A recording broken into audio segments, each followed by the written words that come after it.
예, 언제 들어도 좋은 찬양입니다. 예, 인사하겠습니다. 우리 앞뒤 전호 예수님이 당신을 사랑하십니다. 인사하겠습니다. 예, 예, 감사합니다.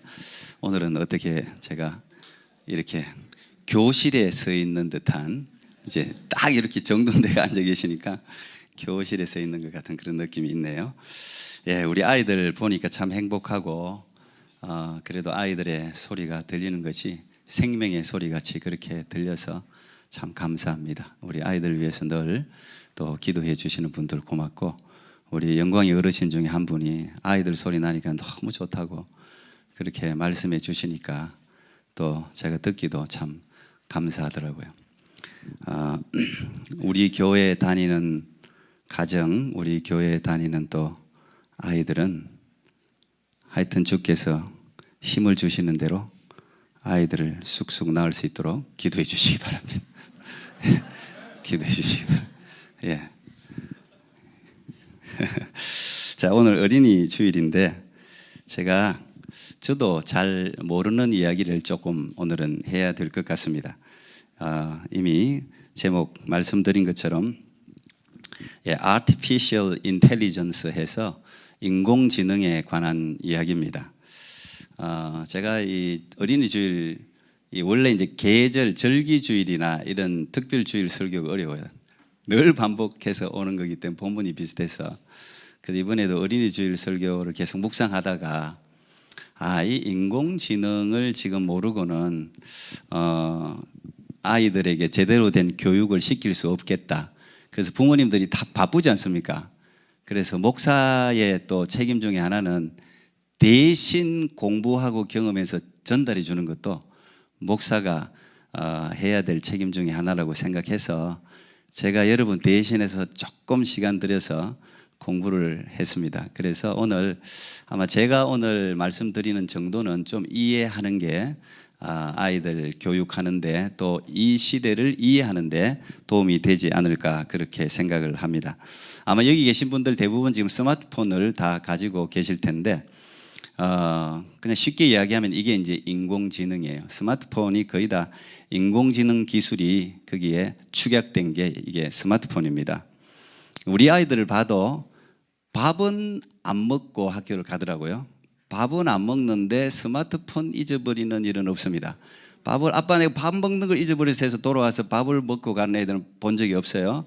그런데 스마트폰 잊어버리면 저기 가서 다시 돌아옵니다. 그래서 폰을 가지고 갑니다. 왜 그러냐 하면 이 안에 아이들이나 우리들이나 현대인들이 살면서 필요한 대부분의 것들이 요 스마트폰 안에 다 들어있기 때문에 그렇습니다. 제가 항상 아깝다 생각하는 게 냉장고 하나 사기 어렵지 않습니까? 주부들이.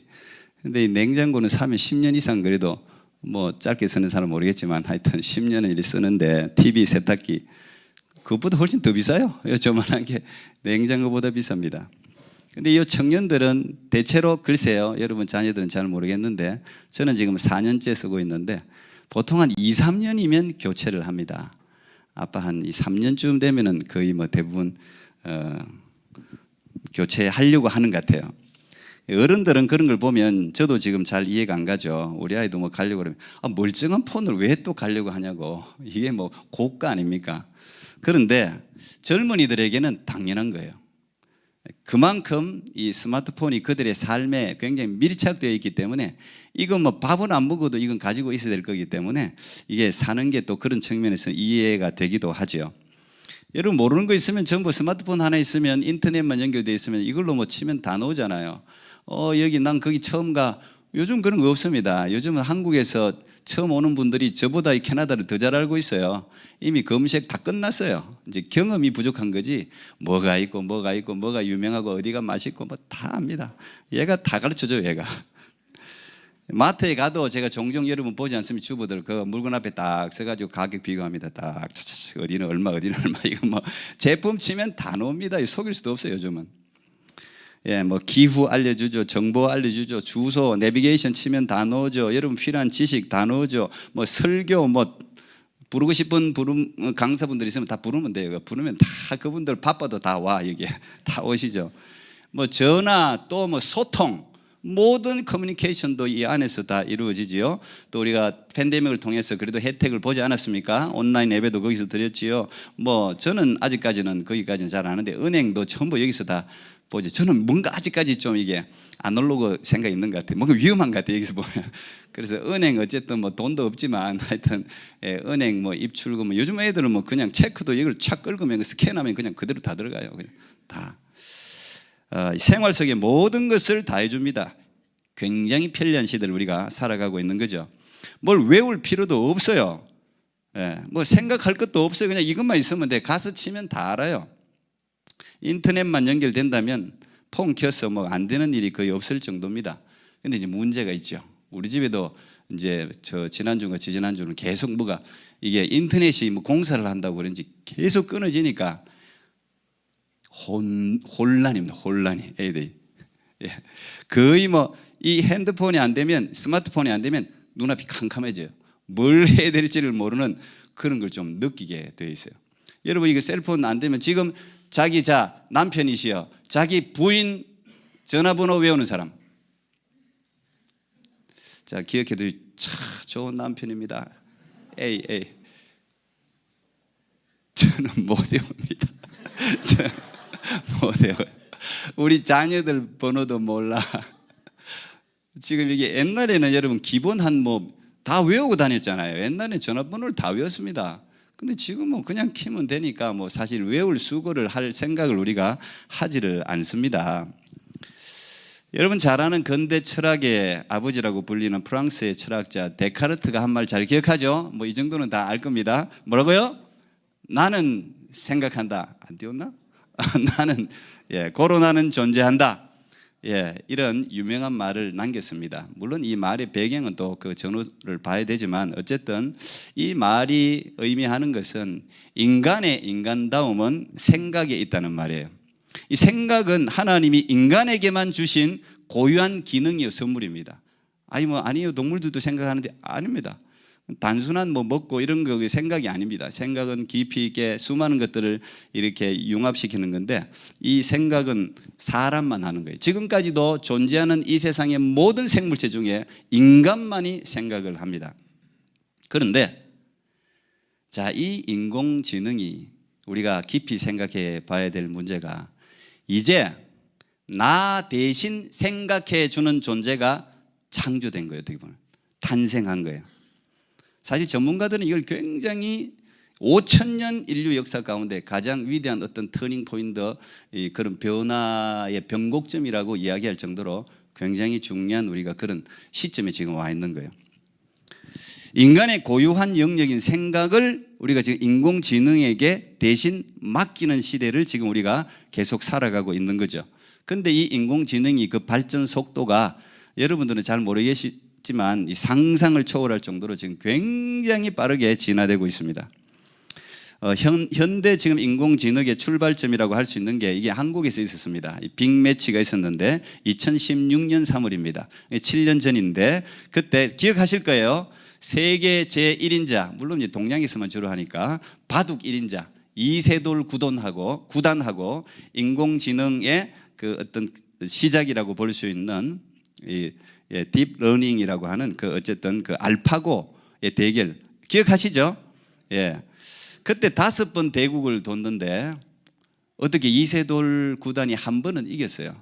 근데 4번은 완전히 졌습니다. 그때 사람들이 정말 깜짝 놀랐습니다. 이 인공지능이 이 정도일 줄 몰랐죠. 여러분 바둑이 조금 두시는 분은 알 텐데 구단 평생 바둑만 둬야 돼. 그리고 1등 그거는 뭐 하여튼 눈만 뜨면 바둑 생각하는 사람이 이 자리에 오를까 말까 해요. 평생을. 그런데 그런 사람을 알파고가 간단하게 이겼어요. 그냥 그 5번 중에 4번이나 이겼어요. 인공지능 시대가 그때부터 본격적으로 시작된 거죠. 그런데 지금 6, 7년이 지났는데 지금은 그때와는 또 비교도 되지 않을 정도로 발전했습니다. 여러분 아마 뭐 챗 GPT라고 들어보셨죠? 여러분 채팅한 챗 GPT. 이거 이제 쉽게 이야기하면 대화형 인공지능을 이야기하는데 이게 작년 12월 불과 4달 전에 출시됐어요. 그런데 2022년 12월에 출시되자마자 2개월 만에 사용자가 1억 명을 돌파했습니다. 지금은 더 많죠. 이걸 이제 개발한 오픈 AI라는 업체가 사실 이 캐나다하고도 관계되는데, 어쨌든 이 업체에 투자한 사람이 테슬라로 유명한 일론 머스크가 투자한 회사입니다. 근데 여러분, 옛날의 인공지능은 단순히 검색 기능이라고 볼 수 있어요. 그건 뭐냐, 내가 궁금한 걸 타다닥 거기에 키워드를 딱 치면 거기에 대한 지식 전달을 쫙 해주는 거죠. 그러면 내가 찾는 만큼 이제 많은 정보를 얻을 수가 있었죠. 근데 이 챗 GPT는 그렇지 않습니다. 챗 GPT 입력된 그게 이제 좀 있으면 100조로 넘어간다고 해요. 그만큼 엄청난 이제 정보를 입력시키는데, 이 챗 GPT는 어떤 내가 무슨 지식, 무슨 단어를 치면 거기에 대한 걸 전달해 줄 뿐 아니라 이 질문하고 문맥을 생각해요. 질문하고 문맥을 바탕으로 깊이 있는 대답을 해냅니다. 사람하고 대화가 가능해요. 그래서 이제부터는 나 친구 없어. 이제는 인공지능하고 대화하는 시대가 온 거예요. 그래서 요즘 이제 이게 챗 GPT가 문제가 되는 게, 대학생들이 논문 제목을 딱 치면 챗 GPT가 그 논문 한 편을 쫙 만들어내는 거죠. 그래서 지금 이제 이거 교수들이 아주 이걸 구별하는데, 이게 얼마나 카피된다, 이 구별하는 이제 프로그램이 또 이제 나와가 그것까지 또 구별해내야 돼. 얼마나 잘 적는지. 물론 이제 아직까지는 완벽하지 않아서 좀 잘못된 그 정보가 거기 나오기도 해요.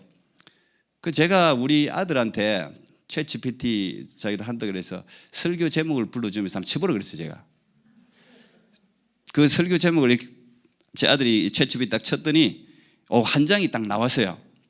제가 딱 읽어봤는데 설교를 잘했어요. 근데 아직까지 나보다는 좀 못하는 것 같아. 다행이에요. 내 읽어보니까 아직까지는 한 장이 딱 나왔는데 아직까지는 좀 설교를 좀 부족하더라고요. 그렇지만 설교 한 편 딱 나와요. 그리고 여러분, 이 프로그래머가 우리 교회도 있지만 무슨 프로그램 짜죠? 그냥 짭니다. 그런 거는 도사입니다. 프로그램 대부분 이제 프로그램이 0, 1, 0 연산 수치로 입력이 되기 때문에 금방 짜버려요. 더 무서운 것은 챗 GPT에게 사람들이 그냥 궁금해서 질문합니다. 너 인간이 되고 싶니? 챗 GPT가 대답합니다. 인간이 되고 싶다. 이게 이제 무슨 이야기예요? 그런데 전문가들은 실제로 그 일이 일어날 수 있다고 이야기합니다. 그래서 앞으로 인공지능과의 결혼이 성사될 수도 있다는 거예요. 그래서 그런 일이 일어날 걸 대비해서 실제로 지금 법적인 검토를 하고 있다고 합니다. 인공지능 의사는 이제 금방 만날 거고요. 앞으로 여러분 이 강대상에서 여러분이 원하는 얼굴, 핸섬하게 생긴, 아닌가요? 핸섬하게 생긴 인공지능이 이 자리에서 설교할 날이 머지 않았습니다. 충분히 그럴 수 있다고 합니다. 그런데 다행히 아직까지는 인간이 인공지능을 완벽하게 통제하고 있습니다.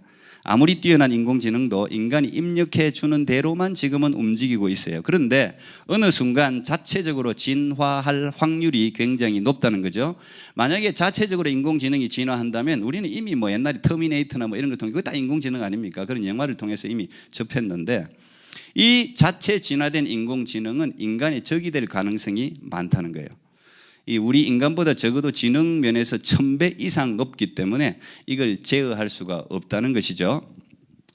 제가 이제 이 인공지능에 대한 이 자료들을 검색하고 제가 자료들을 모으다 보니까 최근에 이 인공지능에 대해서 핫 뉴스가 하나 신문에 미국 뉴욕 타임즈도 그렇고 한국 신문들도 그렇고 모든 신문들이 지금 발표한 한 인물이 있습니다.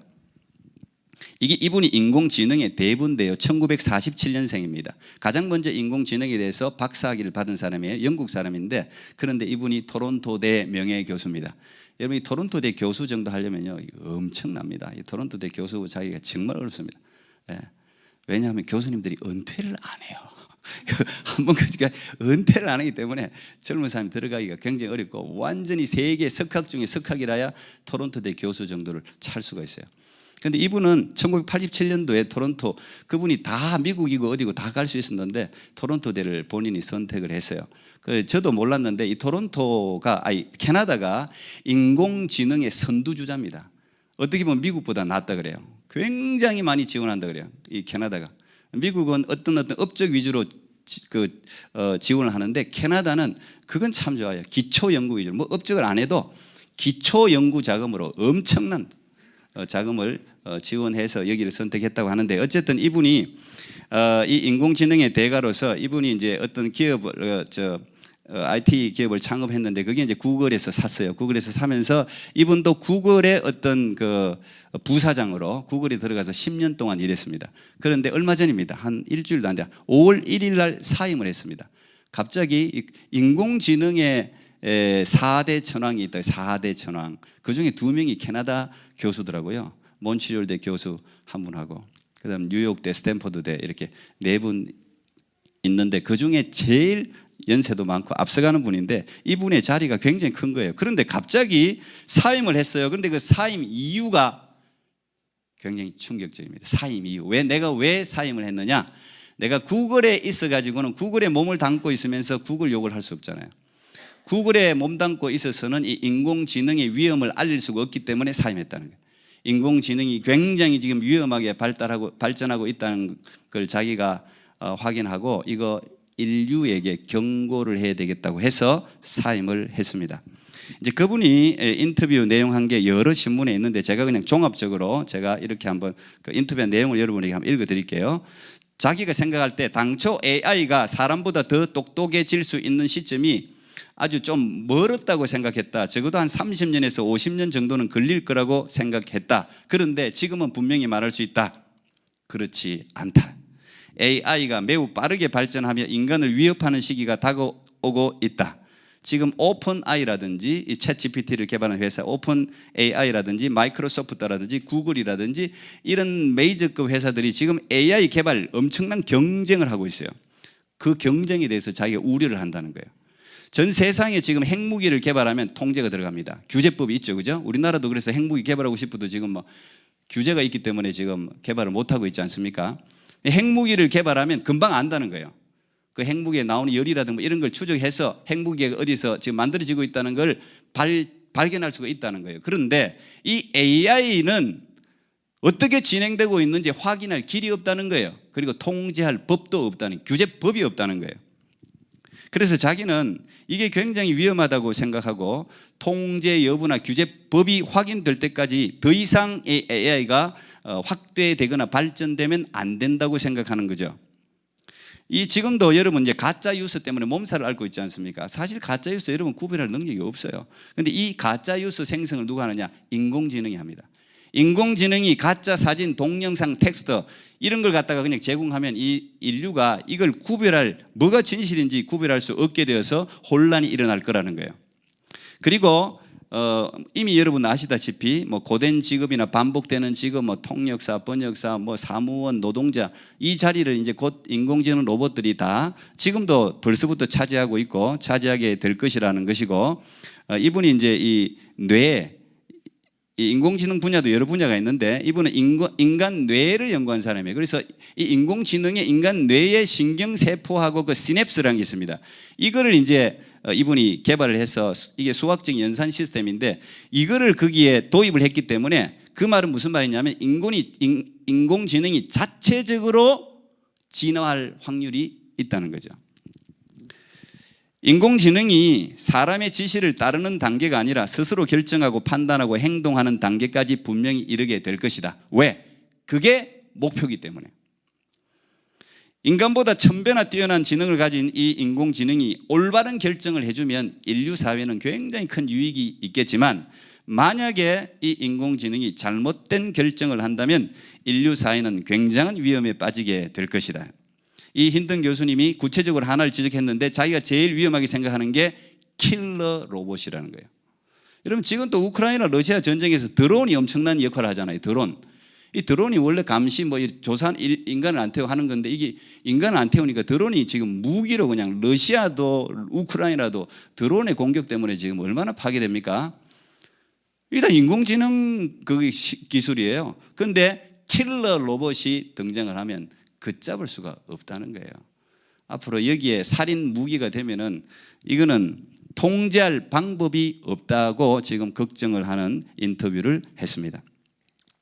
물론 이 인공지능은 지금 인간에게 매우 많은 도움을 주고 있습니다. 뭐 의료, 사무, 통역, 농사, 재활치료, 뭐 말할 수 없는 수많은 분야에 지금 인공지능이 굉장히 우리에게 유익을 주고 있어요.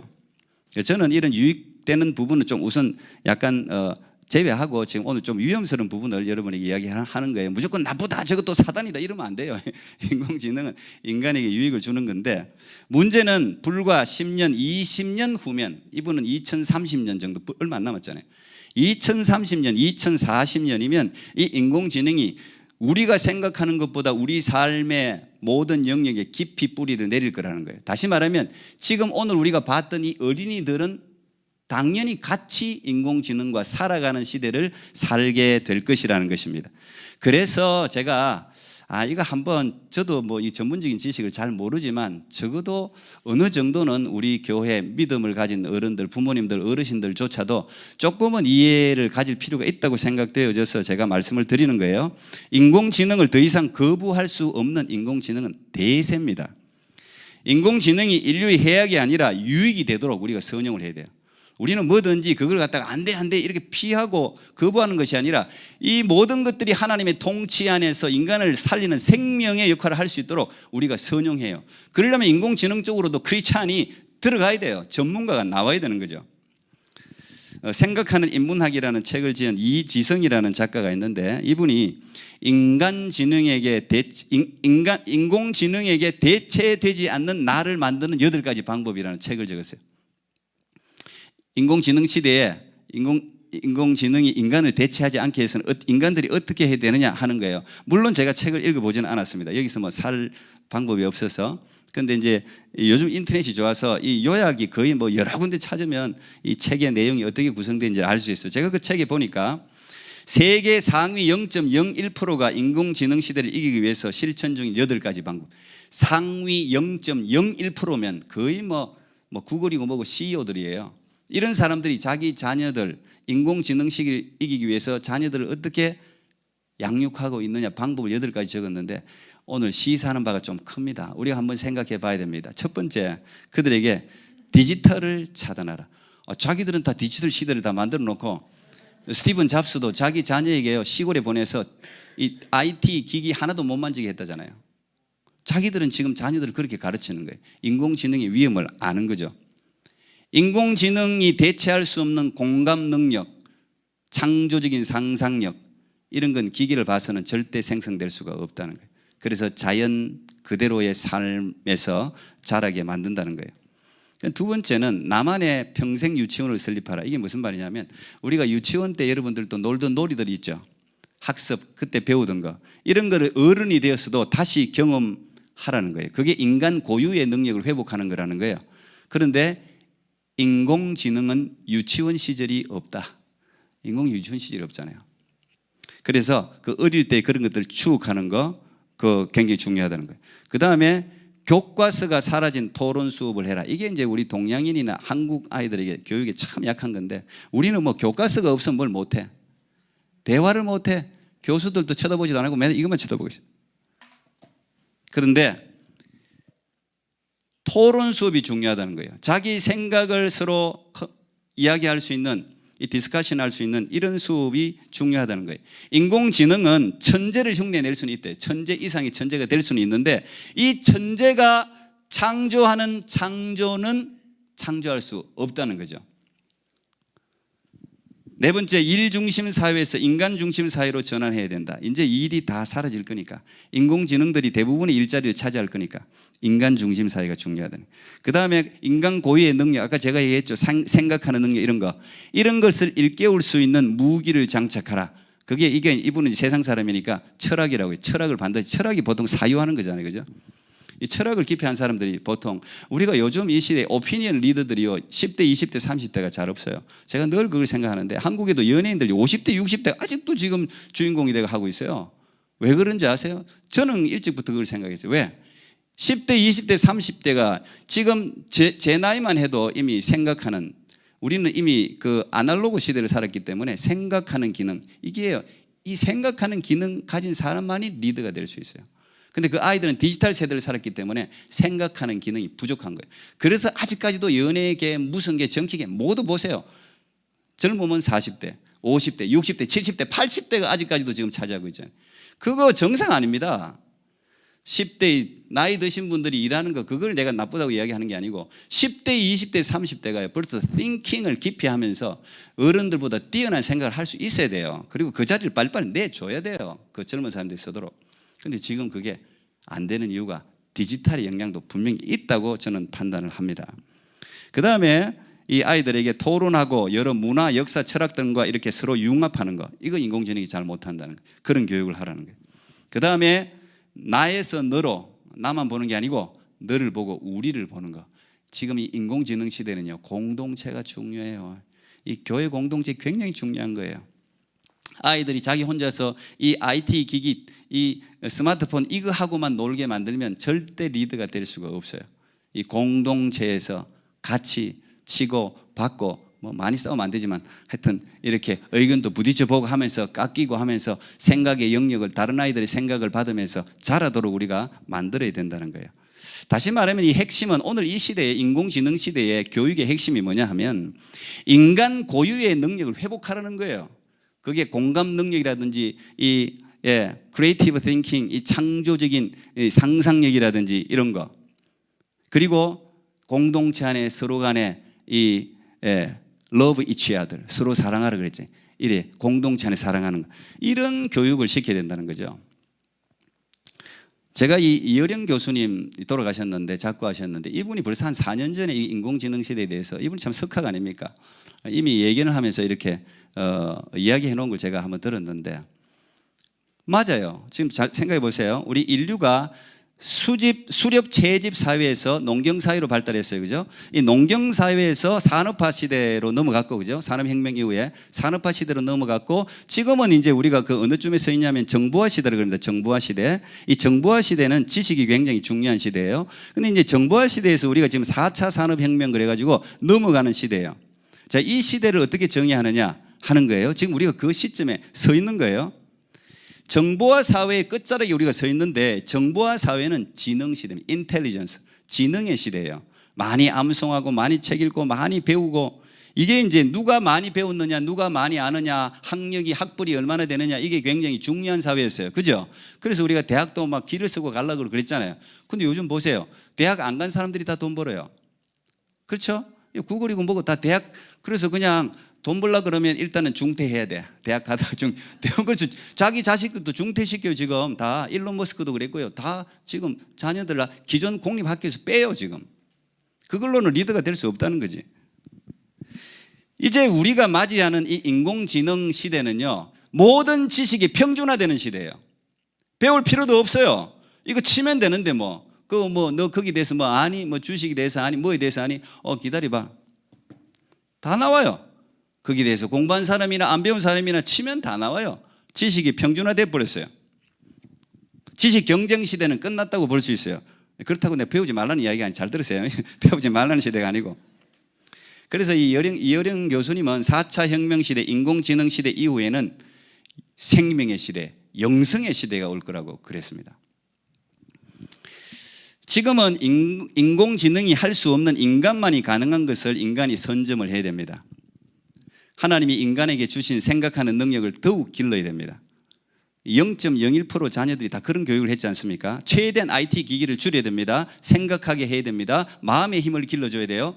인공지능은 결코 사람의 마음을 공감할 능력이 없습니다. 앞으로 물론 이제 뭐 서로 이제 뭐 이 엄청나게 결혼까지 한다니까 인공지능하고 그 정도 발전하겠지만 인간의 인자해 주신 하나님이 창조하신 그 고유한 인자를 인공지능이 결코 가질 수 없어요. 그래서 그거를 시기하는 거지 인공지능이. 그렇게 되기 위해서. 교회론적으로는 영성이라고 말할 수 있는데 앞으로도 이 영성은 대체 불가합니다. 인공지능이 대체할 수가 없어요. 오늘 제가 이 신명기 말씀을 읽었는데 율법사들이 예수님 시대에 예수님께 여러 가지를 테스트했습니다. 예수님을 넘어뜨리기 위해서 많은 질문을 했는데 오늘도 한 가지 질문을 합니다.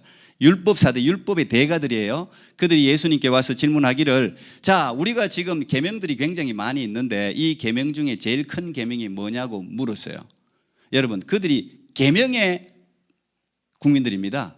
율법의 국민들입니다. 모세가 시내산에서 율법을 BC 한 1400년에 받았다 그러면 지금 1000년 이상을 율법이 다스리는 시대를 살았던 사람이에요. 율법의 박사들이에요. 율법도 뭐 너무 많아. 율법을 계속 만들어내니까 법이 너무 많아요. 이 많은 것 중에 제일 중요한 게 뭐냐? 예수님이 알 리가 없을 것이다 질문을 했습니다. 그런데 예수님이 아주 간단하게 두 가지로 정리를 해줬습니다. 그게 마태복음 22장 36절부터 40절까지 있는데, 선생님 율법 중에서 어느 계명이 크니까? 예수께서 이르시되 내 마음을 다하고 목숨을 다하고 뜻을 다하여 주 너의 하나님을 사랑하라 하셨으니 이것이 크고 첫째 되는 계명이요 둘째도 그와 같으니 내 이웃을 내 자신같이 사랑하라 하셨으니 이 두 계명이 온 율법과 선지자의 강령이니라. 물론 뒤에는 레위기 19장 18절 말씀이죠. 오늘 앞에는 우리가 읽었던 신명기 6장 4절부터 9절 쇠마 말씀입니다.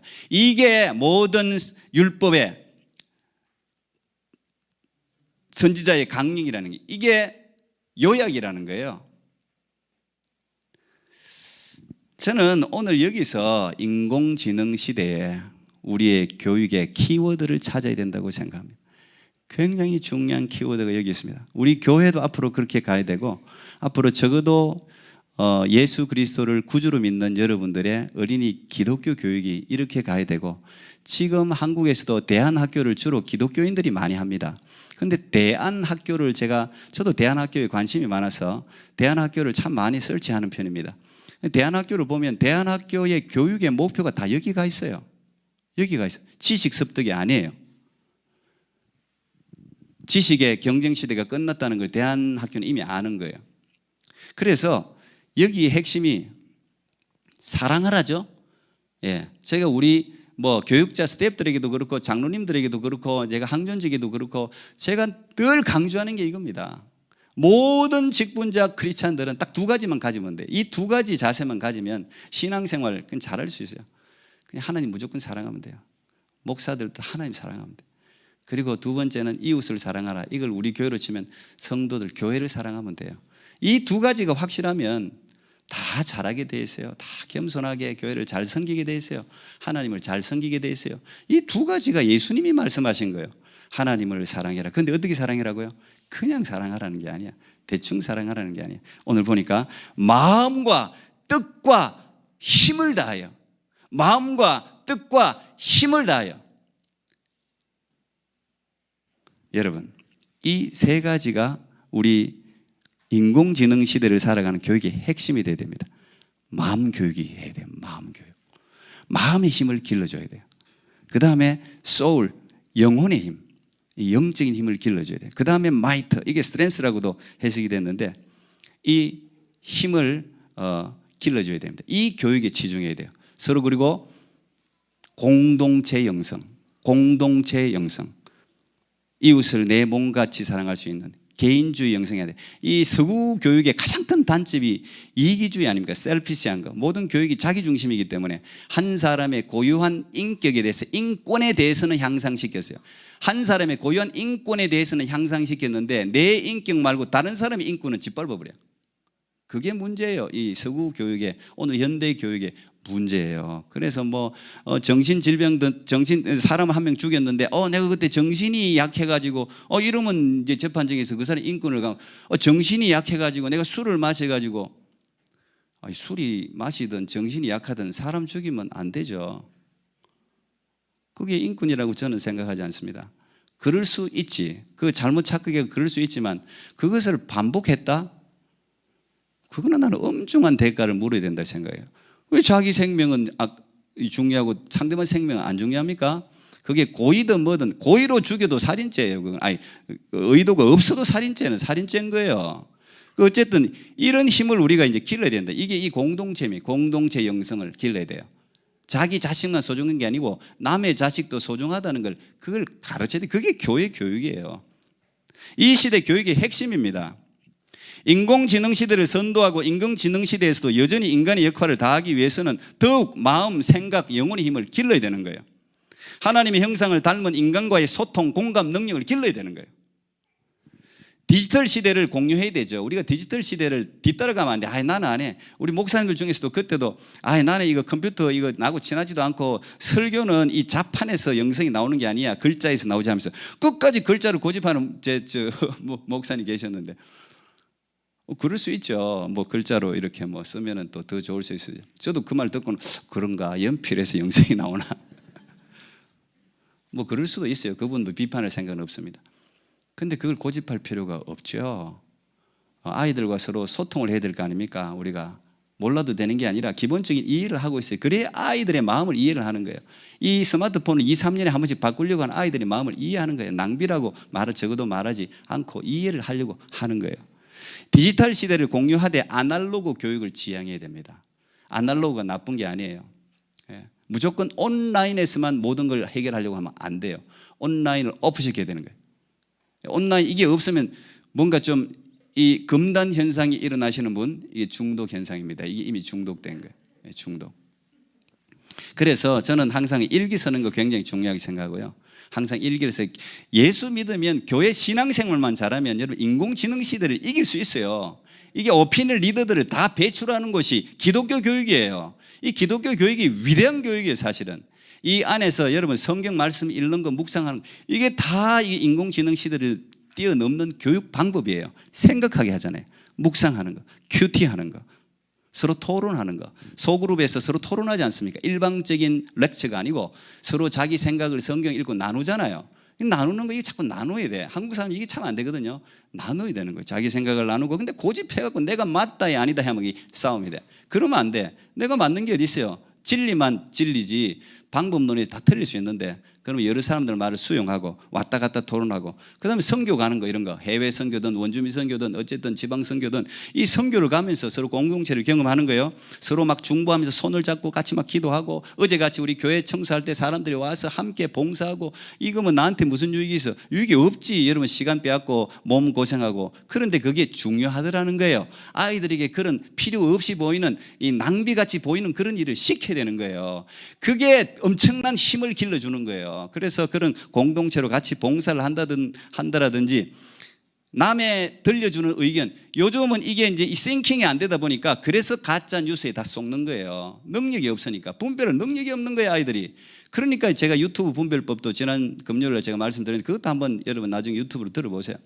이 분별을 못하니까 남이 들려주는 의견이 자기 의견 이게 옳고 그름도 없어요. 요즘 제가 보면 정말 한심스럽게 짝이 없어요. 보수 진보가 뭐 그리 중요해. 사실이 중요하지 아닌 건 아닌 거지. 자기 편이 이야기하면 틀린 것도 다 맞아. 말도 안 되는 이야기예요. 여러분 그렇게 하지 마세요. 왜 그런 게 어디 있어요? 예? 그 사람들은 주동자야 선동자들이에요. 잘못하는 것은 잘못이라고 이야기해야 돼. 자기 편 남의 편 그렇게 가르면 안 돼요. 정확한 그걸 가지고 딱 판단을 해야죠. 판단을 그래 해야 되는데 그냥 던져주면 그 사람이 말한 건 다 신이야 신. 그런 게 어디 있습니까? 판단할 능력이 있어야죠. 예. 그 능력이 지금 아이들이 잃어버리고 있단 말이에요 지금. 그래서 그런 능력을 우리가 길러줘서 성경이 이야기하는 이 시대의 어떤 문제에 대해서 성경이 어떻게 이야기하느냐의 대안을 여기서 찾을 수 있는 아이를 만들어내야 된다는 거예요. 생각하는. 그러면 아무리 인공지능 시대라도 이 인공지능, 이 로봇이든 인공지능이든 뛰어난 것을 통제할 수 있는 능력이 인간에게 하나님이 왜 인간이 세상 만물을 다스리라고 이미 창세기 이야기했어요. 인간이 다 통제하게 만들어 놨어요. 인간이 적어도 그것을 넘겨주고 그것을 방치하지 않는 이상은 하나님이 역사한단 말이에요. 분명히 인공지능이 이 세상을 통치하는 시대는 오지 않을 거라고 생각합니다. 왜? 성경이 그걸 이야기하고 있지 않기 때문에. 만약 그런 시대가 오면 종말이라고 난 생각합니다. 예수 그리스도가 재림하실 수도 있죠. 바벨론이 바벨탑을 크게 쌓았지 않습니까? 그건 마치 오늘날 인공지능하고 똑같은 거예요. 근데 바벨탑이 하늘까지 쌓게 생겼으니까 예수님이 하나님이 직접 내려오셨잖아요. 직접 내려와서 바벨탑을 멈춰버리잖아요. 그냥 다 흩어버렸잖아요. 분명히 오늘도 뭐 우주에 뭐 화성에 가서 옮겨가서 살겠다, 뭐 영원한 인간 수명이 영원히 살겠다. 물론 이런 유전자가 환자를 살리고 재활을 돕고 이런 거에는 보조 치료나 이런 걸로는 저는 굉장히 좋을 거라고 생각하지만 이미 하나님의 영역에 인간이 올라가는 순간 파멸입니다. 저는 성경이 나는 그걸 파멸을 이야기하고 있다고 생각해요.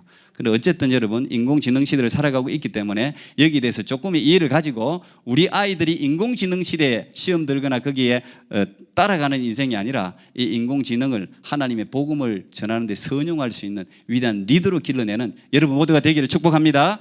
기도하겠습니다. 하나님 감사합니다. 오늘 어린이 주일을 맞아서 우리 인공지능 시대 우리 자녀들에 대한 교육 대해서 생각해 보았습니다. 하나님 참 많은 정보가 쏟아지고 있고 참 우리가 하나님 판단하기 어려운 시대입니다. 우리 하나님 우리 아이들도 디지털에 너무 접속하고 있어서 생각하는 기능을 우리도 모르게 잃어버리고 있습니다. 그러나 하나님 우리 하나님 은혜를 주셔서 우리가 마음을 다하고 뜻을 다하고 성품을 다하고 하나님을 사랑하고 내 이웃을 몸과 같이 사랑하는 이런 하나님 교육을 잘 우리가 지금부터 하나님 가정에서 교회에서 사회에서 감당하여 하나님 어떤 시대가 오더라도 우리 하나님께 영광 돌리는 귀한 우리 자녀들을 길러내는 우리 모두가 될 수 있도록 함께하여 주시옵소서.